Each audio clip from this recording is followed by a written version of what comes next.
You dropped it, Paul Dano? Cinephiles, it's time to take another deep dive into the Criterion Closet, this time with Paul Dano. I wonder what he's gonna pull off the shelf. Wow.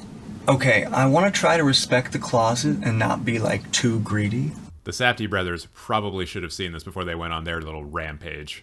But I also am already seeing so many things that I just, like, want to totally grab off the shelf. I imagine that when Paul Dano goes crazy, he still does it in a way that is the most calm way possible. His chaos is like most people's normal. I want this. I've never seen this. You dropped it, Paul Dano? I've never seen this. Oh, One-Eyed Jacks. That's a movie that I haven't seen, but it either is starring or directed by Marlon Brando? I can't remember exactly, but it's one that I've had on my list for a long time as well. I'm just going to read what the special features are here while we're... Oh yeah, that's directed by Marlon Brando. It's always fun to see a movie directed by a well-known actor, you know? Seeing what they can do behind the camera, it's cool. Looking at it, yeah, I just feel like this needs to be seen. Yeah, I mean, that's why they made a DVD out of it, Paul. That's kind of the whole point. I'm going to take this Shock to Me box set. Or, I mean, I can also just take these guys, but I think this would be... Ooh, he's going for a box set. The Jacques Demy box set from the looks of it. Once again, this is not a box set that I've seen anything from, but I understand the temptation to just want to take box sets while you're there. I'll also point out that if you just zoom in a little bit up top, you can see that the thing right beside the Jacques Demy box set is David Cronenberg's Scanners. And if Paul Dano doesn't take that, I'm going to be very disappointed in him.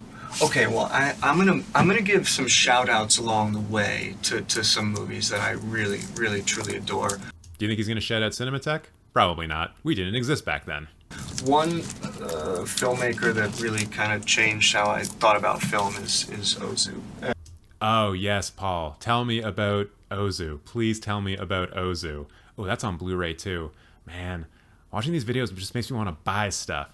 I'm pretty sure I've seen Good Morning, or maybe I've seen an earlier version of it because Ozu remade his own films all the time. But if you haven't seen an Ozu film, please just do yourself a favor. Just be calm, drink some tea, and allow it to overtake you in the way that a meditative film truly can. And I just don't think I knew you could make films like he does, that you could just put the camera somewhere, rely on the composition, and just sort of like the image and the cut.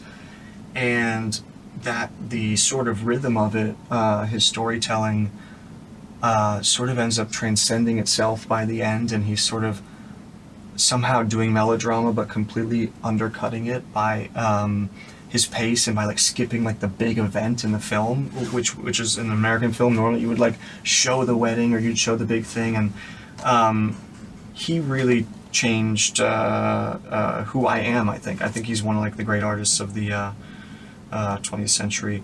God, I love this film, Make Way for Tomorrow. Such a beautiful American melodrama.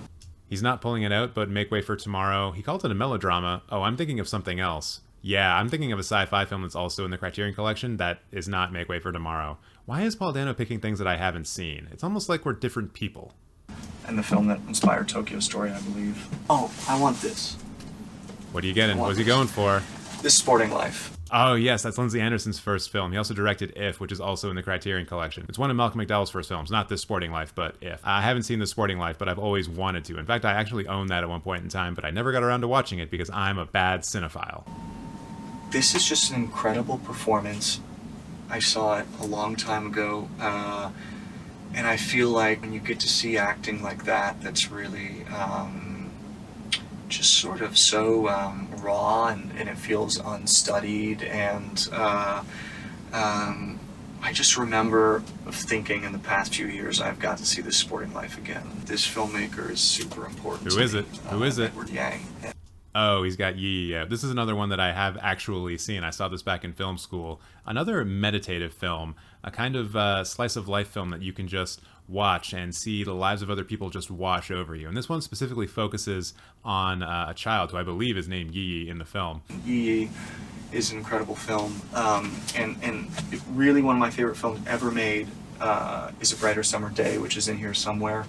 Yeah, he's looking for A Brighter Summer Day now. So much so that I reached out to Criterion and asked for He said, "Can you please spare me a poster of A Brighter Summer Day so I can put it up in my home?" And they kindly did. And it's the only movie poster up in our apartment.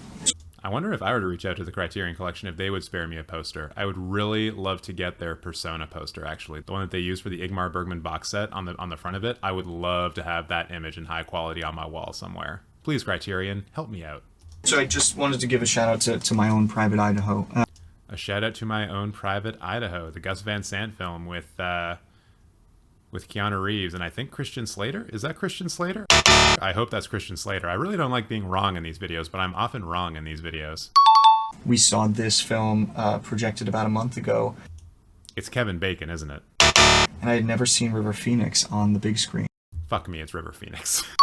Why did it have to be River Phoenix? Of all the ones to get wrong. I'm bad at this. I'm very bad at this. And there are some scenes in this film. It's the first time I've really been excited by acting in like a few months or something. The scene by the fire when they're on the road and he kind of confesses to Keanu's character that he feels something for him. You know, he said something so honestly and vulnerably, a woman in the audience gasped in the theater. And the scene after that when they're visiting his brother's house, there was something so intimate. It was like, we shouldn't be watching this. And that's all from Paul Dano's trip into the Criterion Closet. If you went into the closet, what movies would you pick? And who do you want me to react to next? Let me know in the comments below.